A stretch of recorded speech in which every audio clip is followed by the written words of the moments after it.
Chalino Sanchez, the founding father.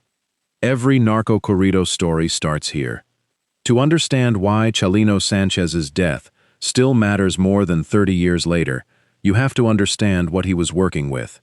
The corrido is one of the oldest storytelling forms in Mexican folk music, a narrative ballad tradition going back over a century, originally used to chronicle real events, revolutionary battles, train robberies, border crossings, acts of betrayal and honor. For most of the 20th century, corridos told the stories of soldiers and bandits. By the 1970s and 80s, a new subject had entered the genre: the men running Mexico's growing drug trafficking networks. This offshoot became known as the narcocorrido, the drug ballad. Chalino Sanchez didn't invent it, but he's the figure who turned it into the industry we still recognize today. He was born Rosalino Sanchez Felix in August 1960 on a small ranch called Las Flechas, just outside Culiacan, in the state of Sinaloa, the historic heartland of Mexican drug trafficking. His childhood was shaped by poverty and violence in roughly equal measure. His father died when he was 6. By 15, according to accounts later corroborated by journalists and documented in the deeply reported 2021 podcast investigation, Idolo, he had already killed a man, shooting him at a party after the man allegedly raped his sister. That single act split his life in two. With a homicide behind him, Chalino fled north, eventually settling in Los Angeles as a teenager, where he worked a string of odd jobs, including some time smuggling, before drifting into the underground club circuit that Mexican immigrant communities had built in Southern California. That scene is where Chalino found his voice, literally. By most accounts, it wasn't a particularly good one. He sang off-key, untrained, rough around every edge, but what he lacked in polish, he made up for in authenticity, because unlike most singers performing narcocorridos as a kind of outlaw costume, Chalino had actually lived adjacent to the world he was singing about. Real traffickers noticed. They began approaching him directly, paying him, sometimes just a few $100s, to write a corrido commemorating a specific man, a specific shipment, a specific act of survival or violence. It was personalized, commissioned music, built for an audience of one that would then circulate it as a public anthem among their own crews. In doing that, almost by accident, Chalino essentially invented the modern narcocorrido business model that would go on to define an entire genre for the next 4 decades. He was already a marked man before his final show. In January 1992, a gunman rushed the stage during a concert in Coachella, California, and shot him. Chalino was grazed, and in the chaos that followed, by his own account and that of witnesses, he pulled a weapon of his own and returned fire. He survived. It became part of his legend almost immediately. A singer who could take a bullet mid-performance and keep going. 4 months later, against the direct warnings of his own security team, he went home to Sinaloa for a show. On the night of May 15, 1992, Chalino took the stage at the Salón Bugambilias in Culiacan, in front of a packed, devoted crowd. Partway through the set, someone in the audience handed him a folded note. Bandmates and witnesses would later describe watching something shift in his face as he read it. He wiped his forehead, forced a nervous smile, crumpled the paper in his hand, and kept singing, never breaking the performance, never telling anyone in the room what the note said. He never got the chance to explain it. In the early hours of May 16th, 2 farmers discovered his body beside an irrigation canal on the outskirts of the city, near Highway 15. His wrists had been bound, he'd been blindfolded, and he had 2 bullet wounds to the back of the head, a close-range execution style long associated, before and since, with organized crime killings in that part of Mexico. No one has ever been arrested for his murder. The official investigation was, by most independent accounts, cursory at best, which is itself telling in a state where local law enforcement and organized crime have a long, well-documented history of overlapping. In the absence of a real answer, theories multiplied, that the note contained a specific threat tied to a lyric perceived as betrayal, that it was retaliation connected to the earlier Coachella shooting, that it had nothing to do with music at all, and was a personal score being settled. None of it has ever been confirmed. To this day, the contents of that note remain unknown. What is certain is what happened next. Chalino Sanchez became, in death, dramatically bigger than he had ever been in life. Word of the killing spread fast through Sinaloa, across the border into the Mexican-American community in Los Angeles, and the raw, unpolished style he'd pioneered became the direct template for an entire generation of singers who followed him, reshaping regional Mexican music for decades. That included his own son, Adán Sanchez, who picked up his father's style and built his own career as a young corrido star, before he too died young, in a 2004 car accident unrelated to violence, adding another layer of tragedy to the family's story. Chalino's murder set a pattern that this entire hour is built around, a singer close enough to the trafficking world to write about it convincingly and get paid for it directly, killed under circumstances the public would never fully understand, with no arrest, no trial, and no closure, just legend filling the space where an answer should have been. He wasn't the first Mexican musician killed for his art or his associations with dangerous men, but he is, unmistakably, where this modern chapter of the story begins. Valentin Elizalde, El Gallo de Oro.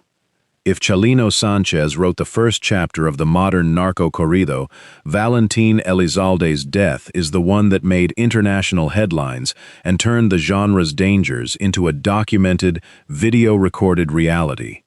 Not folklore whispered after the fact, but footage that circulated online within days. Valentin Elizalde Valencia was born on February 1, 1979, in Hitonhueca, a tiny town in the district of Echojoa, Sonora. Music was already in his blood.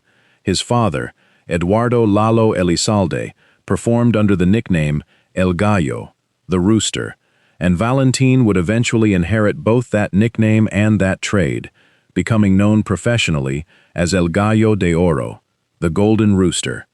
He briefly considered university, enrolling at the University of Sonora, but the pull of performing proved stronger, and he began working professionally as a young man, making his first documented public appearance at a local festival in 1998. His recording career began in 1999 with an album called Regresan los Mafiosos.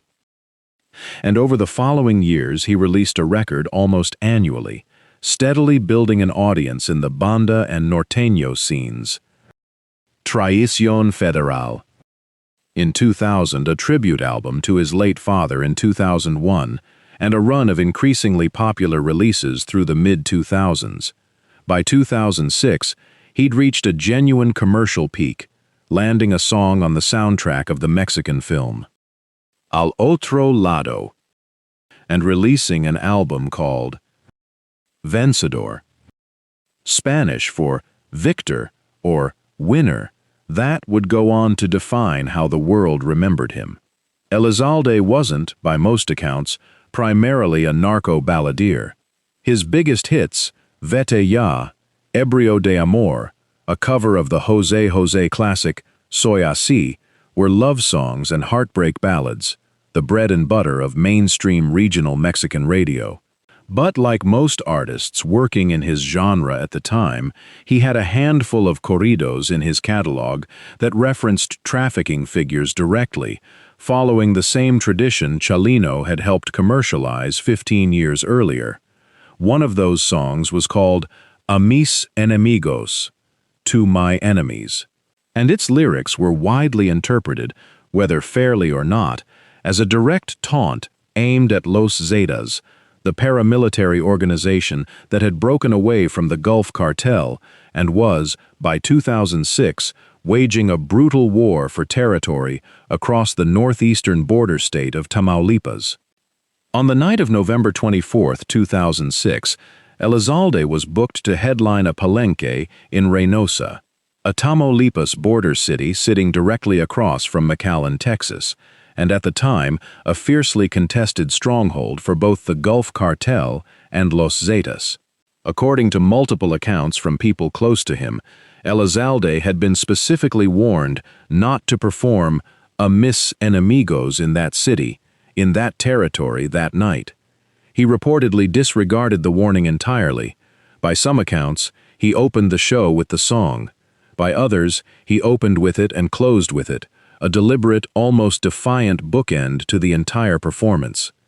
20 minutes after the concert ended, in the early hours of November 25th, Elizalde left the venue in a black Suburban, accompanied by his manager, Mario Mendoza Grajeda, his driver, Reynaldo Ballesteros, and his cousin, Fausto Tano Elizalde. 2 vehicles pulled up alongside them on the road out of the city and opened fire with automatic weapons. By the time it was over, investigators counted more than 70 rounds fired into the truck. Elizalde, his manager, and his driver were killed almost instantly. Only his cousin survived, a detail that, in the years since, has fueled persistent, unproven speculation about whether someone inside Elizalde's own circle had a hand in setting up the ambush. Elizalde was 27 years old. What set this case apart from anything that had come before it wasn't just the scale of the attack. 70 bullets is not a killing, it's a message. It was what happened in the days that followed. Footage began circulating online, widely believed at the time to have been produced by a rival faction, showing the torture and execution of men connected to a criminal organization, deliberately set to the exact song Elizalde had performed hours before his own death, a mis enemigos, playing underneath the violence like a soundtrack. It was one of the earliest and most chilling documented examples of a Mexican cartel using a murdered musician's own music as branding for psychological warfare, turning his death and his art into a threat aimed at somebody else entirely. That tactic, cartels producing and circulating violent video content set to music, timed for maximum public impact, has only expanded in the years since into a well-documented feature of how these organizations communicate with each other and with the public. In a bitter irony that would repeat itself across nearly every case in this story, Elizalde's death made him vastly more commercially successful than he had ever been while alive.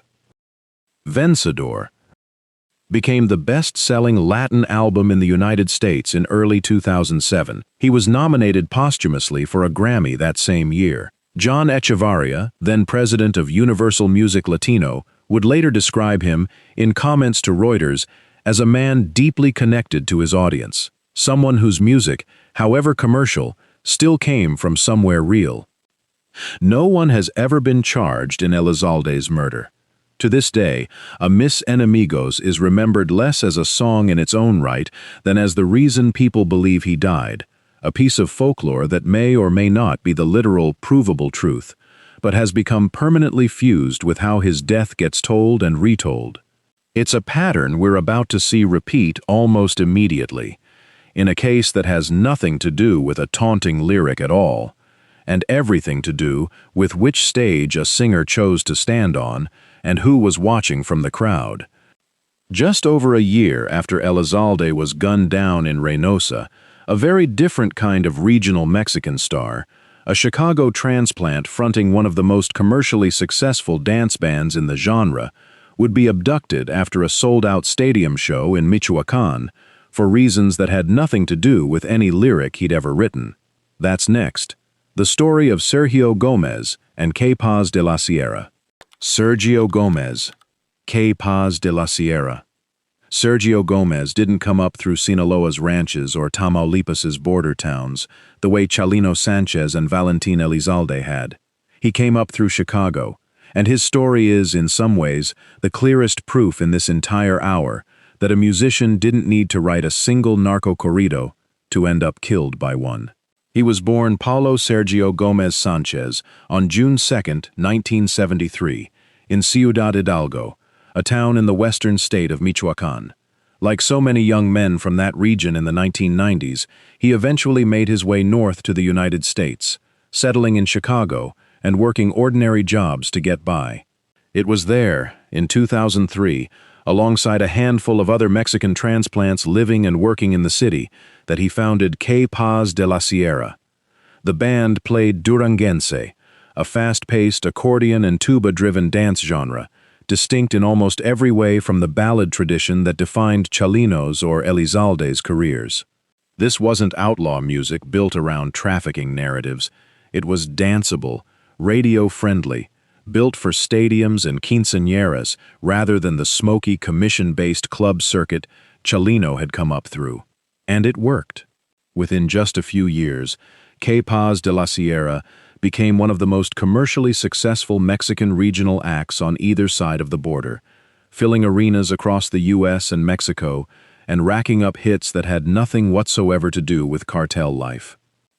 On December 2, 2007, the band played to a packed house at the Estadio Morelos in Morelia, the capital of Michoacán, a state that was, at that exact moment, becoming the stronghold of a newer and increasingly vicious criminal organization called La Familia Michoacana, a group that had begun positioning itself, publicly, as a kind of vigilante moral authority, even as it built one of the most brutal trafficking operations in the country. After the concert wrapped, Gomez left with two of the band's promoters, one based in Mexico, one in the U.S., traveling by car, reportedly heading toward Puerto Vallarta for the group's next date. Their vehicle was intercepted on the road by at least 10 vans full of armed men. The two promoters were released within a couple of hours, apparently unharmed. Gomez was not. His body was discovered the following day, December 3rd, on the outskirts of Morelia, and it showed unmistakable signs of prolonged torture. Heavy bruising across his torso and abdomen, cigarette burns on his legs, and clear indications of strangulation. He was 34 years old. A spokeswoman for the state attorney general's office would later tell reporters that it wasn't entirely clear how he died, despite the visible signs of choking, a detail that, on its own, tells you something about how thoroughly he'd been beaten before the end. Unlike Elizalde's case, which has never produced an officially confirmed motive, a specific explanation for Gomez's murder did eventually surface, years later, and through investigative reporting rather than a courtroom conviction. According to accounts that emerged roughly 4 years after his death, Nazario Moreno Gonzalez, known as El Chayo, the founder and self-styled spiritual leader of La Familia Michoacana, had personally ordered Gomez's kidnapping and killing. The reported motive wasn't a disrespectful lyric at all. It was business, and it was territorial. Cartels de la Sierra had allegedly performed a private concert for Los Zetas, La Familia's direct rival at the time, and in the brutal territorial logic that governed Mexico's cartel landscape during this period, playing for the enemy was itself treated as an act of betrayal, entirely independent of anything the band had ever sung about. That distinction matters enormously for how we understand everything else in this story. Gomez's murder was one of the first clearly documented cases showing that a musician didn't need to glorify a specific trafficker or insult a rival one to become a target. Proximity alone was enough. Accepting the wrong booking, playing for the wrong patron, being in the wrong city on the wrong night for a group that considered your mere presence there a statement of loyalty to somebody else. That's a very different, and in some ways more frightening kind of danger than the one that killed Valentin Elizalde. Elizalde, at least by the prevailing theory, knew exactly what he was risking when he opened his set with "A Mis Enemigos." Gomez, by every account, was simply doing his job, playing a stadium show for tens of thousands of paying fans, when a rivalry he had no real stake in decided his fate for him. Gomez was nominated posthumously for a Grammy that same award cycle, alongside Elizalde, the same year both men were murdered, a grim coincidence that underscored just how quickly this violence was reshaping the upper tier of the entire regional Mexican music industry. In the years since, a piece of folklore has attached itself to his memory as well. A widely circulated video clip from his open casket funeral, showing what some viewers insist looks like a slight movement of his eyes as the casket is lifted. There's no factual basis for that claim, It's almost certainly an optical trick of lighting and camera angle, but its persistence says something real about how these deaths get processed by a grieving fan base starved of any official explanation. When investigators offer so little, myth fills the space instead. Gomez's case also marks a turning point worth pausing on. By the time he was killed in December 2007, just over a year after Elizalde, it was becoming impossible for anyone in the Mexican regional music industry to treat these deaths as isolated incidents. A second major star, killed within 13 months of the first, both nominated for the same posthumous Grammy. The pattern was now undeniable, and the fear it generated inside the genre would only deepen with the next case. A singer who, 3 years later, would be killed on the very night he'd just finished publicly denying that he was already dead. Sergio Vega El Shaka. He had already spent years performing in one of the most controversial corners of Mexican music when his life ended in a way that seemed almost impossible to believe. He was a successful regional Mexican singer known for performing corridos, including songs connected to the world of narcocorridos. These songs often told stories about drug traffickers, power, money, weapons, loyalty, and the dangerous realities surrounding organized crime in Mexico. But Vega's story was not simply about the songs he sang. It was also about the dangerous environment surrounding the musicians who performed them. By 2010, several singers associated with corrido music had been murdered. The killings created fear throughout the regional Mexican music scene, particularly among artists performing in areas heavily affected by organized crime. Vega understood that danger. He had reportedly increased his security because of the violence surrounding musicians in the genre, but despite the growing risks, he continued performing. Then, on June 26, 2010, something strange happened. Reports began circulating that Sergio Vega had been murdered. The reports were completely false. Vega was still alive. Instead of ignoring the rumors, he decided to address them publicly. He spoke with the entertainment website La Oreja and explained that rumors about his death had happened before. For Vega, these rumors were not just annoying celebrity gossip. They frightened his family. He reportedly explained that whenever false reports surfaced claiming that he had died, he would have to contact his mother to reassure her that he was still alive. But this time, there was another reason the rumor was particularly unsettling. Vega actually had a concert scheduled that night in Sinaloa, and he still planned to go. He got into his red Cadillac and began traveling toward the performance.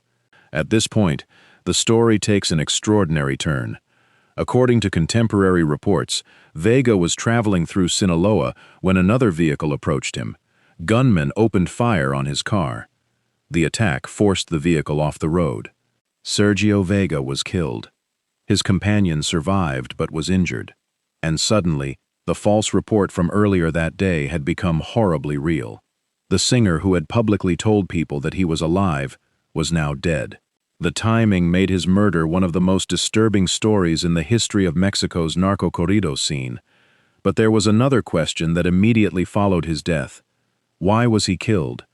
Vega's music became an obvious area of speculation. Narcocorridos had long been controversial because they sometimes portrayed drug traffickers as powerful or heroic figures. Some songs mentioned real criminal organizations and real individuals. Others told fictionalized stories inspired by the drug trade. That created an unusual situation for musicians. A singer could perform a song about a criminal organization without necessarily being a member of that organization. But people listening to the music did not always make that distinction. In regions controlled by rival criminal groups, even perceived associations could potentially become dangerous. A performance could be interpreted as showing loyalty. A song could be interpreted as an insult. A lyric could be interpreted as support for one side. And an artist could potentially find himself caught between groups without ever publicly declaring allegiance to either. This was part of the danger surrounding narcocorridos. Still, it is important not to turn speculation into fact. There was no definitive public finding establishing that Vega was murdered specifically because of a particular song or because he belonged to a cartel. Authorities did not publicly identify the killers or establish a conclusive motive at the time. That uncertainty has remained an important part of his story. What is known is that Vega was traveling to a concert when he was attacked. He was not killed on a stage. He was not killed while recording a song. He was killed on the road while trying to reach his next performance.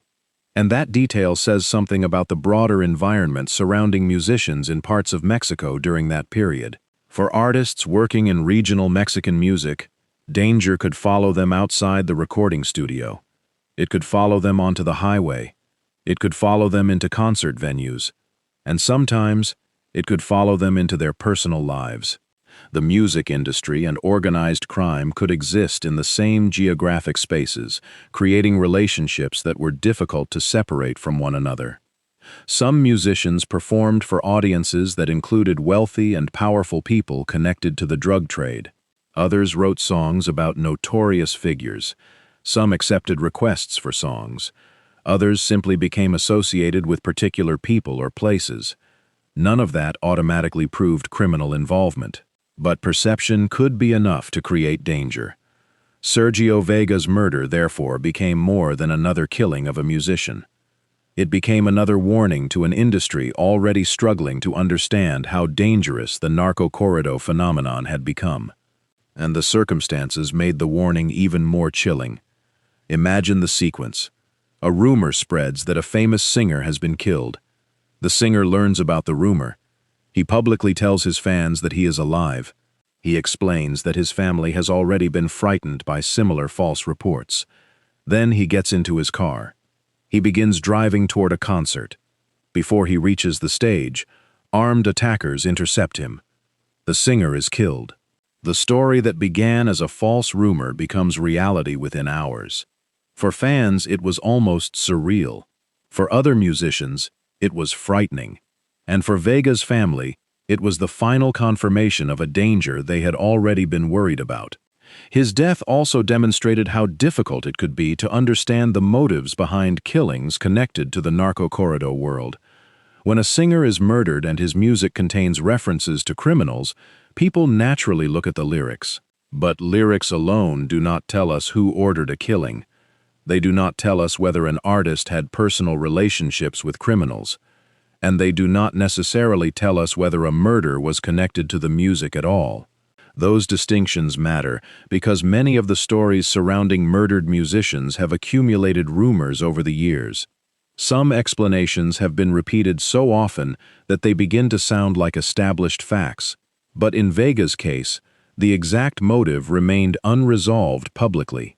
What remains undeniable is that Sergio Vega, El Shaka, became another musician whose career ended violently in an environment where the line between music, celebrity, organized crime, and regional power could become dangerously blurred.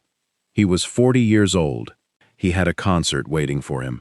He had recently told the world that rumors of his death were false, and before the night was over, he was gone. His death became one of the most haunting examples of how dangerous the narcocorrido era had become for some performers. But the story does not end with Sergio Vega. The killings continued, and the next case would bring another singer into that same violent world, an artist whose songs included references to one of Mexico's most notorious drug traffickers, Diego Rivas. Diego Rivas was already established in the regional Mexican music scene when his life ended violently in Culiacán, Sinaloa, in November 2011. Born in Culiacán, Rivas began his musical career with Banda Arriba Mi Sinaloa before launching his solo career in 2006 with his group Los Guaruras. His recordings included El Principiante, Brindo con Sangre, El Commander, and Soy Yo. His music placed him firmly within the world of corridos and narcocorridos. Among the songs associated with his career was a tribute to Joaquín El Chapo Guzmán. Contemporary reports specifically described one of Rivas's songs as praising Guzmán, which became an important part of the public discussion surrounding his death. But Rivas's story was not simply about a singer writing songs about a notorious criminal. It was about what could happen when music existed inside a region where organized crime had enormous influence. Culiacan was at the center of Sinaloa's drug trafficking world, and narcocorridos had become deeply connected to the culture surrounding that environment. The songs could tell stories about traffickers, their wealth, their reputations, their enemies, and their power. For musicians, however, that world could become dangerous. A song could turn a criminal into a larger-than-life character. It could celebrate someone's reputation. It could mention a particular organization. And once a real person's name appeared in a song, listeners could attach meaning to the artist's relationship with that person, even when the artist's actual relationship was unknown. Rivas's tribute to El Chapo therefore attracted attention. But there is an important distinction. The existence of that song does not prove that his murder was ordered because of it. That motive was never conclusively established in the contemporary reports. What is known is what happened during the early morning hours of November 13, 2011. Rivas was in the Lázaro Cárdenas neighborhood of Culiacan with other people when armed attackers arrived. According to reports based on information from Sinaloa authorities, gunmen opened fire on the group. Rivas was killed. 2 other people also died, while several others were wounded. The attack happened around 4 in the morning, and the scene reflected the violence that had become familiar in parts of Sinaloa at the time. Investigators recovered spent ammunition at the location, and reports described the attackers as arriving and opening fire before leaving the area. For fans of Rivas, the tragedy was difficult to separate from the music he had become known for. He had performed songs connected to the world of narcocorridos. He had recorded a song about El Chapo, and now he had been killed in Culiacan, the same region so strongly associated with the Sinaloa drug trade. The circumstances naturally produced speculation. Was his music responsible? Had he become associated with one side of the criminal world? Was the killing connected to a personal dispute? Or was he simply one of several people caught in a violent attack? The available reporting did not provide a definitive answer. That uncertainty matters. The history of narcocorrido musicians contains many stories in which rumors about motives spread quickly after a murder. But a singer's subject matter alone cannot establish who killed them or why. In Rivas's case, what can be documented is that he was a successful regional Mexican performer, that he recorded narcocorridos, that his repertoire included a song honoring El Chapo, and that armed attackers killed him and 2 other people in Culiacan. His death came only months after the killing of another narcocorrido performer, Sergio Vega. That made the atmosphere surrounding the genre even more frightening. Musicians were increasingly aware that performing songs connected to organized crime could bring unwanted attention. But the danger went beyond music. The broader region was experiencing severe violence connected to rival criminal organizations, meaning that determining why a particular victim was targeted could be extremely difficult. And that is what makes Diego Rivas's story so complicated. His music made him recognizable. His songs connected him, at least artistically, to some of the most powerful figures in Mexico's criminal underworld. But his murder did not come with a clear public explanation. There was no definitive courtroom finding establishing that a particular lyric caused his death. There was no publicly confirmed explanation proving that El Chapo, or the Sinaloa cartel, ordered the attack. Instead, there was a dead musician, several other victims, an armed assault, and a growing list of unanswered questions. Rivas had started his career as a young musician, inspired by established Mexican performers. He worked his way through regional music before becoming a solo artist. His recordings helped build a following, and songs such as El Estándar and Soy Yo became part of his catalog. His career was still developing when it ended. He was not an aging legend looking back on decades in the business. He was a relatively young artist whose career had been building momentum. And then, in the early hours of that November morning, everything stopped. The tragedy also illustrates why the narcocorrido phenomenon cannot be understood simply as music about criminals. These songs existed within a much larger social environment. They reflected stories that audiences already knew. They turned real people into characters. They sometimes celebrated criminal power. Sometimes, those songs appeared to blur the boundary between entertainment and the real world. For performers, that boundary could be dangerous. But Rivas's death also reminds us that correlation is not proof. A musician can sing about a criminal without being a criminal. An artist can perform a song about a cartel figure without being part of that organization. And when an artist is murdered, investigators need evidence, not just the lyrics, to establish why. In Diego Rivas's case, that final explanation remained elusive. What remains is the image of a musician whose career had become associated with one of Mexico's most controversial musical genres, whose recordings included a tribute to one of the country's most notorious drug traffickers, and whose life ended during an armed attack in the city where he was born. His death added another name to a growing list of regional Mexican musicians who became victims of violence, and by then, the pattern was becoming impossible for the music industry to ignore. But the next case would be even more disturbing. It involved a singer whose professional identity was closely tied to the same dangerous musical world, and whose body was later discovered along a highway in Chihuahua. His name was Fabián Ortega Piñón, known as El Halcón de la Sierra. El Halcón de la Sierra was only 28 years old when his life ended on a highway in the mountains of Chihuahua. By then, he had already built a reputation as a norteño singer whose music frequently dealt with the world of drug trafficking, danger, death, and revenge. He had released dozens of albums during a remarkably short career, becoming part of the same narcocorrido culture that had already claimed the lives of other performers. But Ortega's story was different in one important way. Before his death, his name had already appeared in a police investigation involving suspected members of the drug trade. In July 2009, Ortega was detained during an operation in Ensenada, Baja California. Authorities said he was on a yacht with several other people, including individuals allegedly connected to Teodoro Garcia Cimental, known as El Teo, a major criminal figure in Baja California at the time. Authorities also reported finding drugs, firearms, ammunition, and cash during the operation.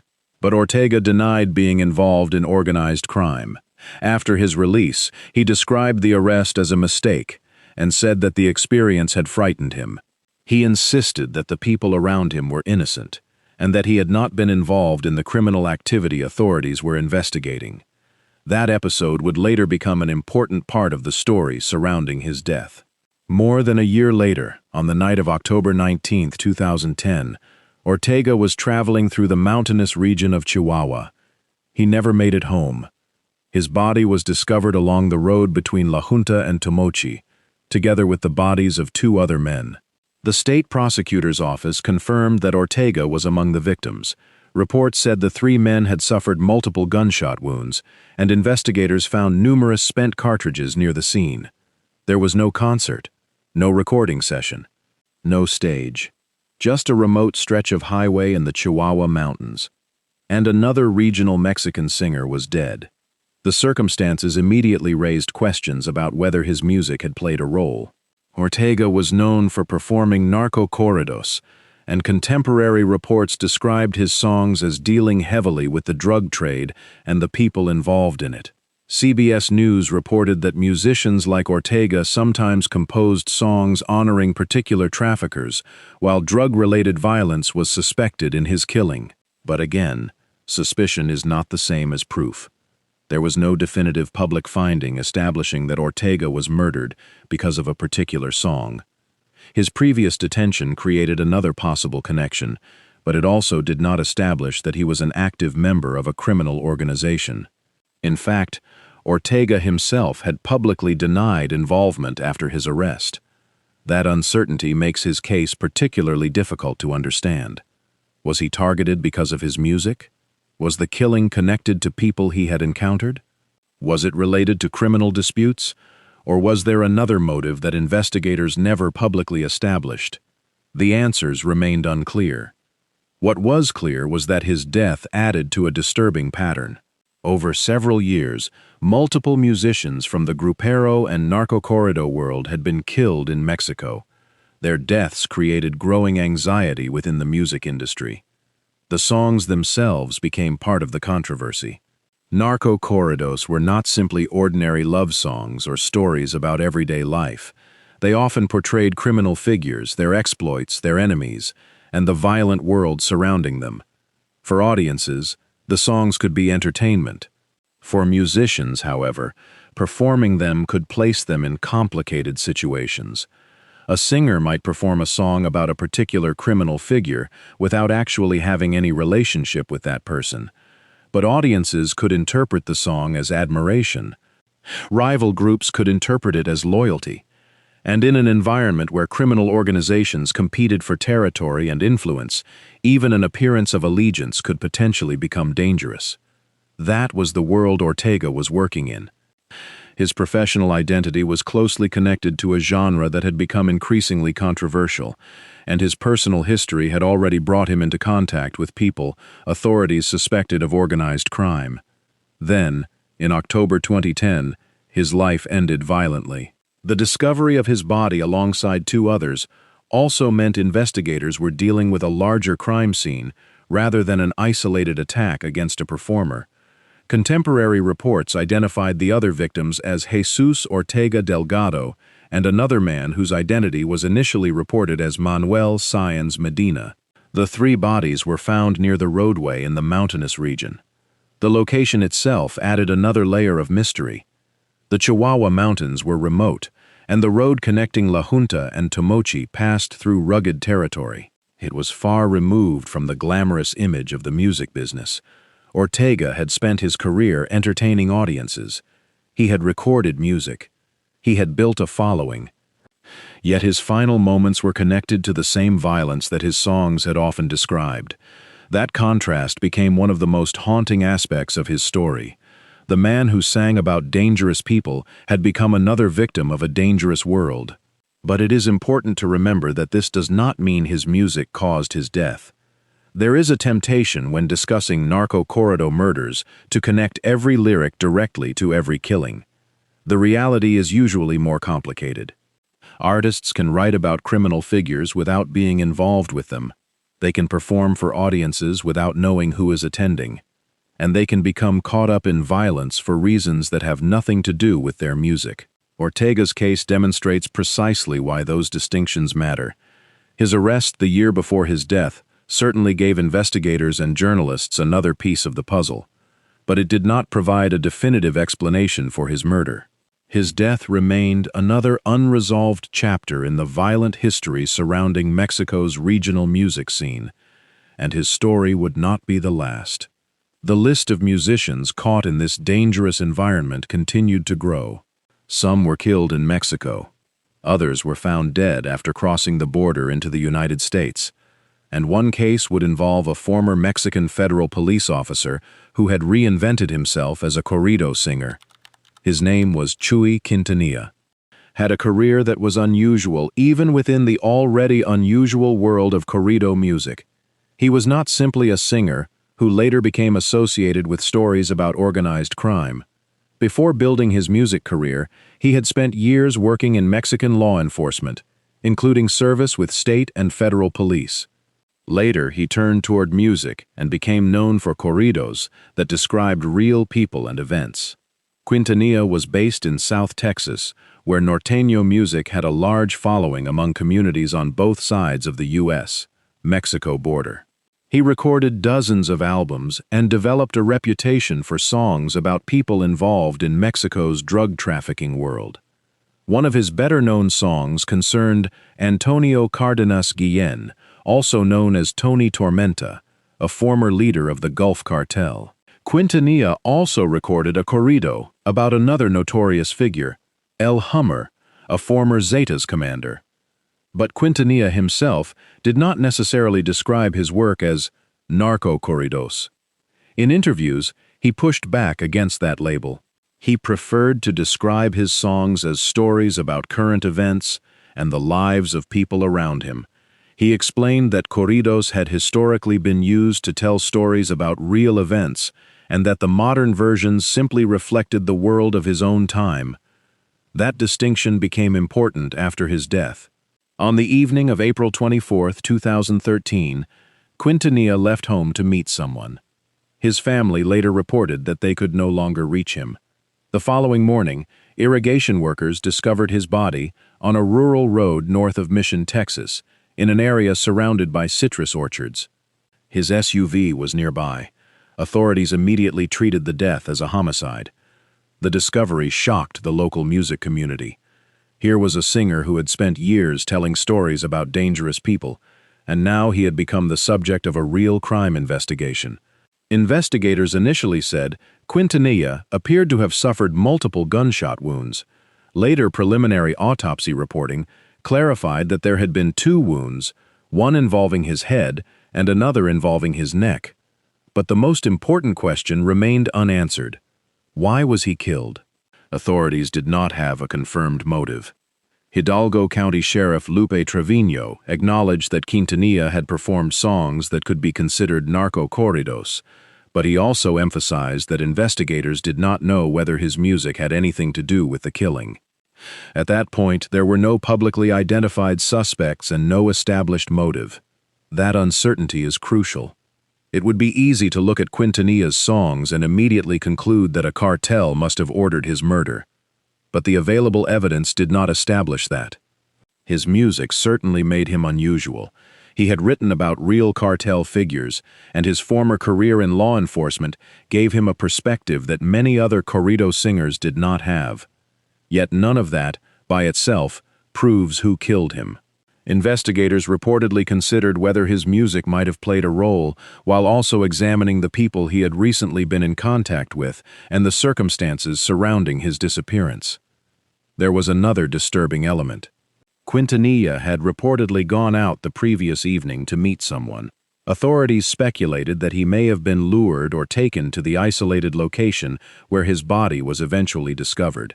So his final journey remains surrounded by unanswered questions. He left home. He went to meet someone. By the following morning, he was dead in a remote area outside Mission. And despite the attention surrounding the case, the public explanation for why it happened never became clear. For fans, his death was especially unsettling because Quintanilla had spent his career transforming real events into songs. His music had described the exploits of powerful criminal figures. Now his own death had become another real-life story that people wanted explained. There is also a striking irony in his background. Quintanilla had once worked in law enforcement in Mexico. He had spent years on the other side of the line from the people whose exploits he later described through music.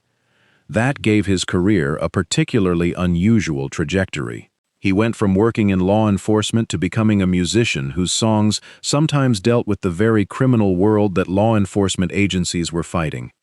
But again, that should not be confused with proof of criminal involvement. A singer writing about criminals is not automatically a criminal himself.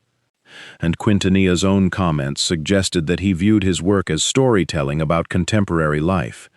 His murder therefore remains a case where the music is an important part of the context, but not necessarily the explanation. The investigation had to consider much more than his lyrics. It had to consider his personal relationships, his final movements, and the people he may have encountered before his death. And that is what makes his story different from the simplified version often repeated about murdered narcocorrido singers. Sometimes the music provides a possible clue. Sometimes it provides only background, and sometimes the truth remains unknown. For Quintanilla, the unanswered questions became part of his legacy. He had spent years recording stories about other people's lives. In the end, his own life became one of the darkest stories associated with the borderland corrido scene, and unfortunately, he would not be the last. The next case involves Tito Torbellino, another regional Mexican performer whose career was cut short while he was still building his reputation. was one of the more recognizable young performers in the regional Mexican scene when his life ended in Ciudad Obregón, Sonora, in 2014. Born in Phoenix, Arizona, and raised with strong family connections to Ciudad Obregón, Tovar developed an interest in music at a young age. He began playing accordion as a teenager and eventually built a career around norteño and banda music. By the time of his death, he had released numerous recordings and was gaining a larger audience. He was particularly associated with corridos, including songs dealing with figures from the world of organized crime. That connection later became one of the main reasons people speculated about his murder. But, as with several cases in this story, the distinction between what was documented and what was rumored is important. Tito was not publicly proven to be a member of a cartel. His music contained narcocorrido themes, but that alone does not establish criminal involvement. On May 29, 2014, Tovar was in Ciudad Obregón. He was scheduled to perform at the Expo Obregón the following evening, so he had arrived in the city ahead of the performance. That afternoon he was eating at a restaurant in the Cumaripa neighborhood. Then 2 armed men entered. According to investigators, one of them approached Tovar and attacked him with gunfire at close range. The attackers immediately fled. Tovar was still alive after the attack and was taken toward a hospital in a police vehicle, but he died on the way. He was only 33 years old. The attack happened in the middle of the afternoon, in a restaurant with other people nearby. That made the murder especially shocking. Tito had been building momentum in his career. He had recently signed with Sony Music, and his upcoming performance was part of a major local event. Suddenly, one of the rising names in regional Mexican music was gone, and almost immediately, attention turned toward his music. Tito's songs included corridos inspired by notorious criminal figures. Later accounts also focused on photographs and public images that contributed to his reputation as an artist, closely associated with the narco-corrido world. That produced plenty of theories about why someone would want him dead. Some theories connected the murder to criminal organizations. Others focused on particular people whom he allegedly knew or had crossed paths with. But those theories should not be presented as established facts. In the months following the murder, investigators did make an important development. Authorities eventually identified Carlos Montes Pacheco as the person they believed had carried out the killing. In July 2014, Sonora authorities announced that forensic comparisons linked Montes Pacheco to the murder. However, identifying an alleged gunman did not answer the biggest question: why was Tito Torbellino killed? Even after authorities identified Montes Pacheco, the motive remained unresolved publicly. Contemporary officials specifically said that the investigation had not established the motive for the murder. That is a significant detail. It means we can say with considerably more confidence how Tito was killed and who authorities identified as the suspected perpetrator than we can say why the murder happened, and that uncertainty has allowed speculation to surround his death for years. One especially famous story concerns a song that Tito had recorded before his death. Some later accounts claimed that the song seemed to describe his own future murder. Because the song was recorded before he was killed, listeners later interpreted its storyline, but it is important to be careful here too. A song describing violence or death is not evidence that the artist knew he was going to be murdered. Corridos frequently use dramatic storytelling, and later events can make fictional or hypothetical lyrics appear remarkably prophetic. So, the idea that Tito literally predicted his own assassination remains an interpretation, not an established explanation for what happened. What is much clearer is that his death demonstrated the vulnerability of musicians working in a highly violent environment. Tito was a young performer. His career was still expanding. He had another concert scheduled, and in the middle of an ordinary afternoon meal, his career ended. The killing also showed something that would appear repeatedly in this history. Being associated with narco-corridos could make an artist's death immediately part of a larger story about organized crime, even when investigators had not established that connection. That distinction matters. A musician can sing about criminals without being part of their organizations. A song can mention a cartel figure without proving that the singer works for that cartel. And a murder can occur in a region affected by organized crime without the victim necessarily being killed by a cartel. Tito Torbellino's case sits precisely in that uncertain space. There was a confirmed murder. Authorities later identified an alleged perpetrator, but the motive remained unclear. And because Tito's music was so closely associated with narcocorridos, speculation about organized crime became almost impossible to separate from the story of his death. His career had lasted only about a dozen years. He had started with an accordion and a passion for regional Mexican music. He had developed into a recognizable performer. And at 33, just as his career was gaining momentum, he was gone. The following years would bring even more disturbing cases. But the next one is very different. Instead of one singer being killed during his career, the next story involves an entire musical group, 5 young performers who disappeared after traveling to what they believed was a concert. Their disappearance would become one of the most shocking cases in the modern history of Mexico's regional music scene.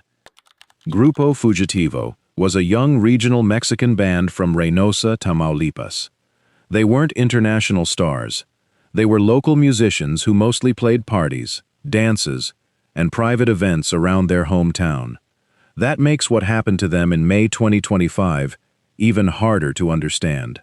There were 5 musicians involved: Francisco Javier Vázquez Osorio, Nemesio Antonio Duran Rodriguez, Levan Ediberto Solis de la Rosa, Victor Manuel Garza Cervantes, and José Francisco Morales Martinez. They were between 20 and 40 years old. The group had formed only a couple of years earlier, in 2023, and they were trying to build a name for themselves in the local music scene. Then came a booking that appeared completely ordinary. Someone contacted the group about playing at a private event in Reynosa.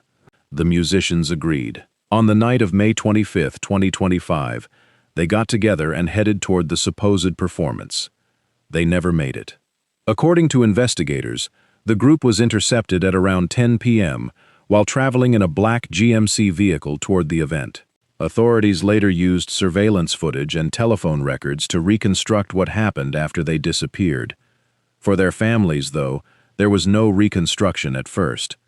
There was just silence. The musicians stopped answering their phones. Nobody knew where they were. Their vehicle was eventually found abandoned, and their families began reporting them missing. By May 27th, the disappearance had become public. Friends, relatives, and search groups were looking for them around Reynosa. People were hoping that the 5 musicians had simply lost communication somehow, or that there was an explanation that would bring them home. Then, investigators found a location in the Aquiles Cerdán area of Reynosa, and what they discovered there changed the entire case. Authorities located 5 bodies. At first, officials said forensic work was needed before the identities could be confirmed, but the circumstances strongly suggested that the missing musicians had been found. On May 29th, Tamaulipas prosecutors publicly confirmed that the 5 members of Grupo Fugitivo had been killed. Investigators said they had evidence indicating that the musicians had been taken to the property in Aquiles Cerdán after being intercepted on their way to the supposed event. The investigation also produced arrests. 9 people were detained during the operation. According to Tamaulipas authorities, the suspects were allegedly connected to Los Metros, a faction of the Gulf Cartel operating in Reynosa. Authorities also seized firearms and vehicles during the operation. That was a major development. But there was still something investigators couldn't answer immediately. Why were the musicians targeted? And this is where the story needs to be handled carefully. It would be easy to say that this was simply another case of cartel violence against musicians, but the evidence doesn't establish that the 5 were killed because of their music. Their families said they were ordinary working musicians. They were going to perform at what they believed was a legitimate private event. There was no established public evidence that they were members of a criminal organization or that a particular song had caused the attack. The motive remained under investigation. The Tamaulipas prosecutor specifically said investigators were still working to establish the motive and the exact circumstances of the deaths. That uncertainty is important. Because when people hear the phrase narcocorrido musician, it's easy to assume that the performer must have had some connection to organized crime. But that's not necessarily true. Regional Mexican musicians perform at all kinds of events. They can sing about criminals without being criminals themselves. They can perform songs requested by an audience without personally supporting the people mentioned in those songs. And they can accept a booking without knowing who is actually behind it. That's why the Grupo Fugitivo case is so disturbing. According to the investigation, the danger wasn't necessarily waiting for them on a stage. It may have been hidden inside the booking itself. Authorities said a man identified as Lino Andres N., known as El Didi, contacted the musicians to arrange the private performance. Investigators later used phone records, interviews, and surveillance footage to trace the group's movements. The group followed the arrangements. They traveled to the area. And then they were intercepted. There was also an unusual detail that became part of the story. One of the group's vocalists, according to reporting, survived because he arrived late and did not go with the others. That meant that, for a brief period, there was someone who could potentially provide information about the circumstances surrounding the disappearance. Meanwhile, the families were desperate for answers. They gathered outside government buildings. They joined searches. They held vigils. People in Reynosa also protested and demanded that authorities find the musicians and explain what had happened.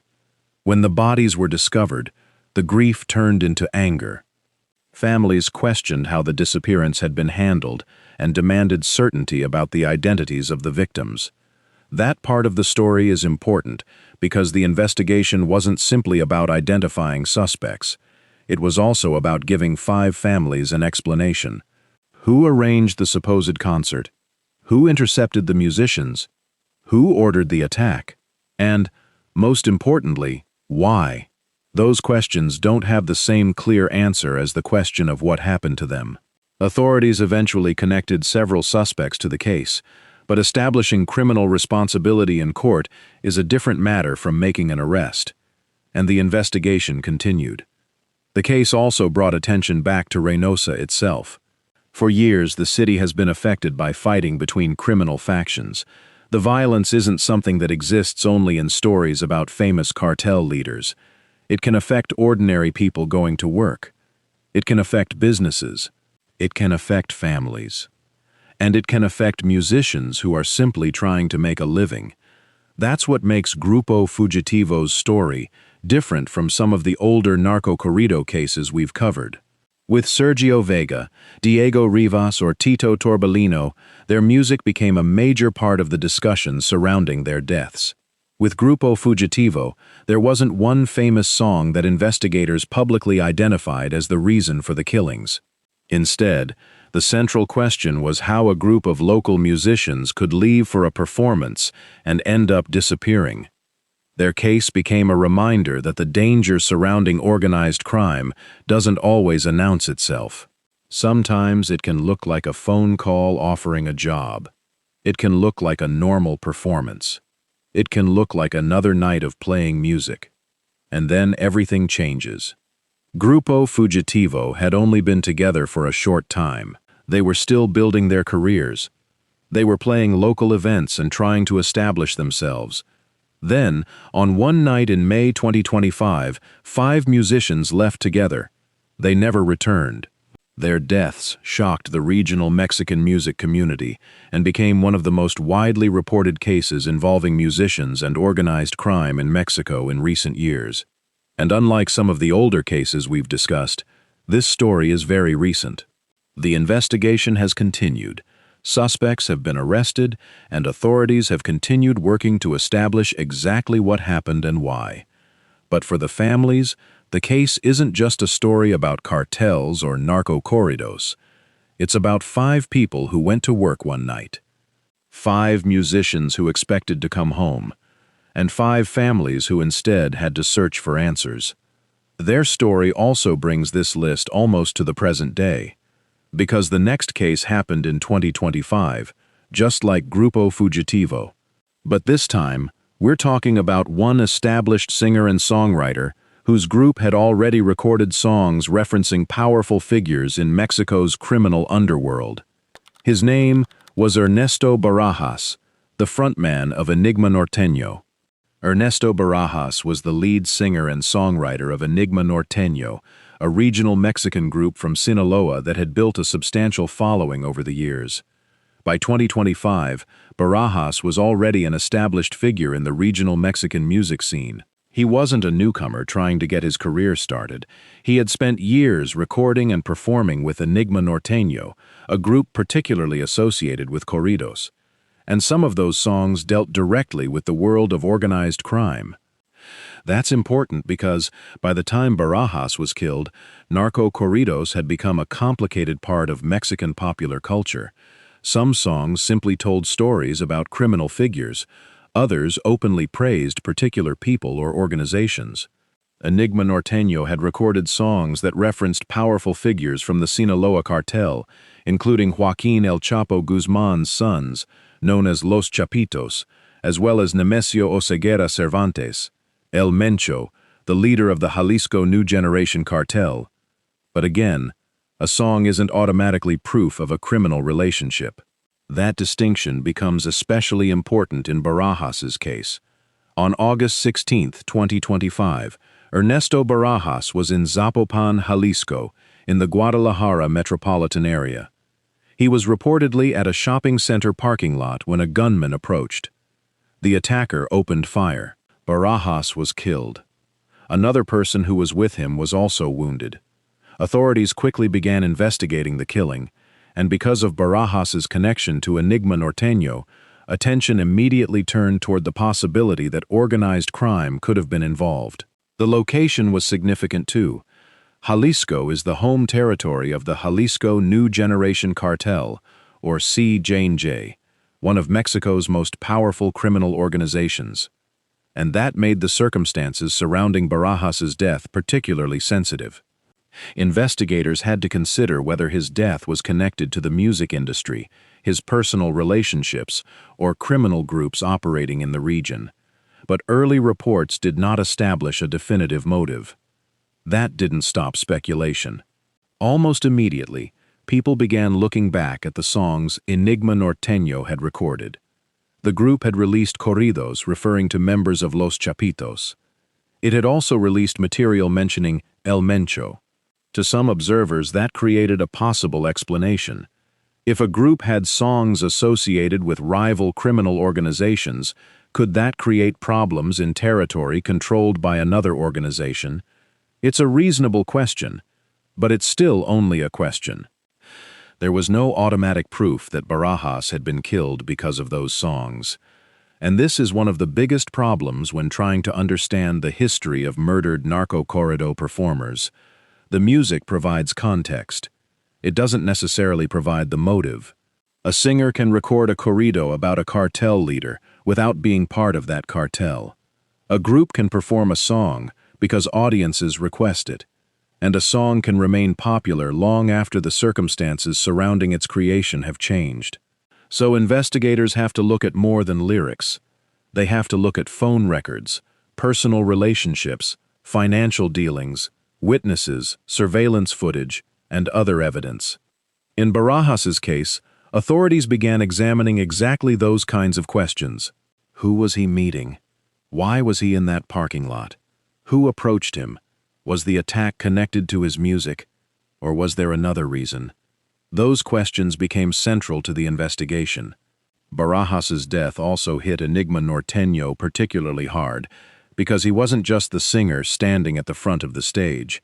He was one of the group's principal creative figures. He had written songs. He had helped shape the group's sound. For years, his voice had been part of the band's identity, so his death wasn't simply the loss of another performer. It was the loss of one of the people who helped create the music. And there was another uncomfortable aspect to the story.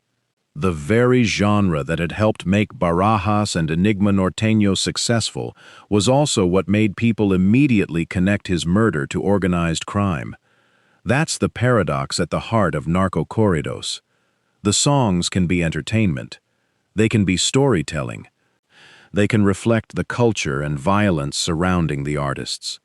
But once real criminal organizations become characters in those songs, the music can acquire consequences outside the recording studio.